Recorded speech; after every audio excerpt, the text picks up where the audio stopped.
So as you know, I have got a metal raised bed in here and I'm slowly filling it up with the hugelkultur method. I'm not going to fill it up further than this just because I want to sink some shelves into this. And if I fill this up with wood and branches, what I'm worried will happen is when I put the posts in, something's going to block them and then they're not going to be secure. So I'm just going to wait. But in the meantime, I still want to grow in here.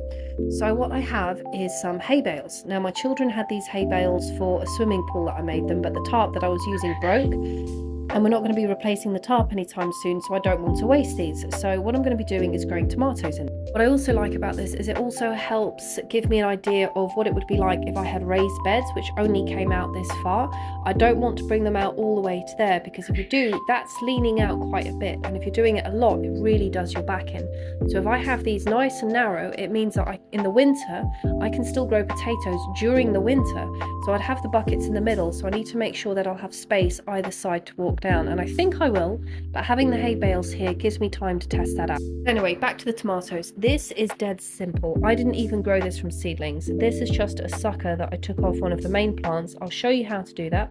So all you're going to need is some hay bales, and then we need to go and get a tomato plant. It can be a seed or it can be a sucker, but if you have an active tomato plant right now, I'll show you how to get a sucker for it. These are the tomatoes which are growing in the polytunnel. I have 3 of them, and then I have 2 courgettes in between, and I quite aggressively prune them around the bottom. There's cucamelons growing up there as well, but the sucker is the part that grows in between 2 branches. So technically this is a sucker. Now I am going to take this because I don't want it branching out.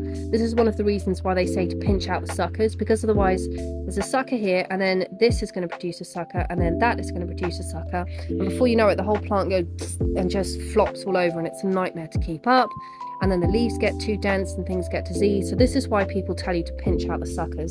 But this is one of the ones that I'm going to go for. So I'm just going to take it, just going to turn and pull it off. And if you can see all these tiny little hairs, these root incredibly easily.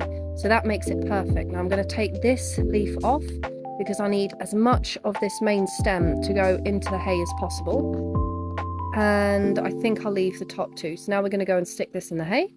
To show you how easy it is, these are some suckers that I pulled off the plant, and I literally just stuck them in the soil. I haven't been watering these. I've been watering the halos, but I haven't been watering the ground. These have rooted, 2 of them, and in a few weeks I'm going to move those into the greenhouse as well. First thing I've got is a dibber, so you want to make a nice hole in that, pull that out.